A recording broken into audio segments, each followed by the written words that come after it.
Prime Minister, the council at RAF Scampton says the Home Office is breaking planning laws by building accommodation for asylum seekers there. Is it?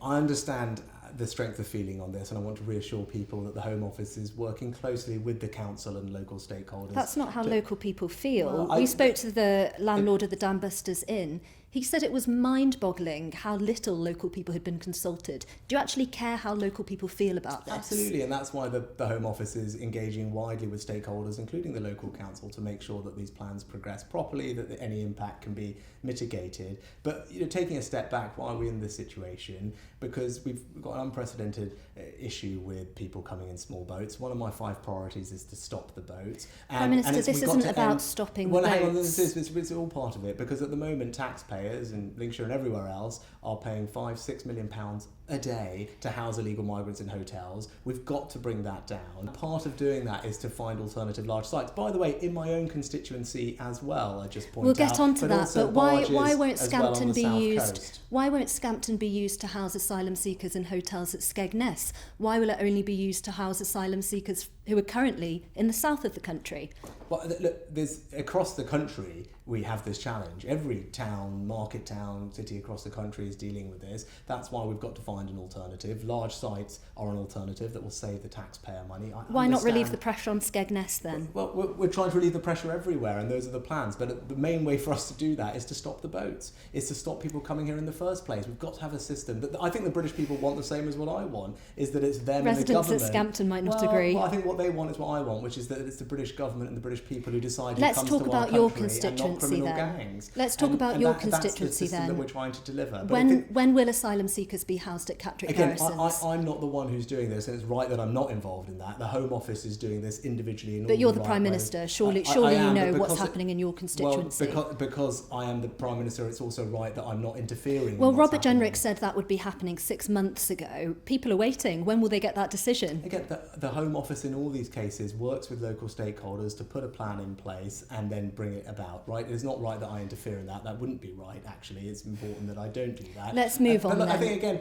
but this is just taking a step back, right? The numbers this year, for the first time, are down. Yes, now, and the backlog is higher than ever at 175,000. That's not right. I said in my speech that we would eliminate the initial decision asylum backlog. Let's move on, because we don't have much time, Prime Minister.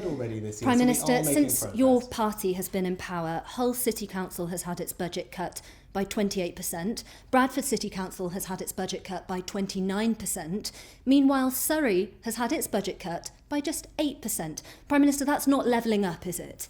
Well, if you look at what's happening with council budgets this year, they're going up by about 9.5%. Do you think that will make up for 13 years of underinvestment? For the last few years, they've been going up actually in quite considerable amounts. And you talk about last 13 years, it's worth then bearing in mind, where were we in 2010? The country was bankrupt. The Labour Party left the new government a note saying there's no money left. Why is it that councils in our region have had budget cuts 3 times as high as the south? Decisions had to be made to make sure that the country's public finances But why were that restored. discrepancy between north and south? Actually, I don't actually accept those numbers. The latest data I've seen has seen that the areas with most deprived councils have seen more funding increases. Let's take one of those deprived councils, Kirklees That's Council. the right thing to do. But that broadly, council. As it's important bearing in mind, when I talk to council leaders, the number one thing that they raise with me is the pressure on social care. OK, well, Kirklees Council is feeling that pressure. It's on the verge of bankruptcy. 2 specialist dementia care homes in Kirklees might have to close as a result.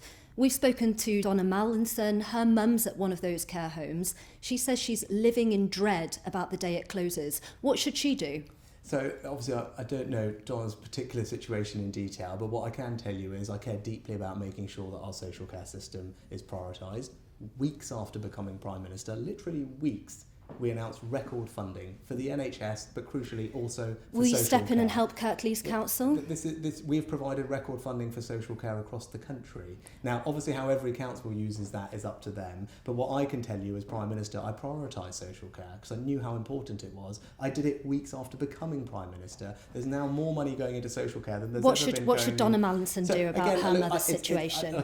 It's very tough for me sitting here with you to understand and know the specifics of her particular situation. I'm sure if she writes to her MP, they'll be able to help work through whatever issue that is with the council. But what I can tell you as Prime Kirklees Council Minister, says it's been underfunded for years, and this is about inequality. As Prime Minister is putting record sums of money into social care. I did it weeks after becoming Prime Minister, and we can see that it's making a difference. We're now getting people out of hospitals faster, back into their own homes, with their families, into their communities, because that's where they should be. Because of the investments we've made, that is now happening. Now, of course, people always want more money spent on things. Of course they do. I understand that. But I'm balancing that with all the other things that we're doing too. But social care, I prioritised weeks after becoming Prime Minister with Prime Minister, thanks very much for your time. Thanks very much.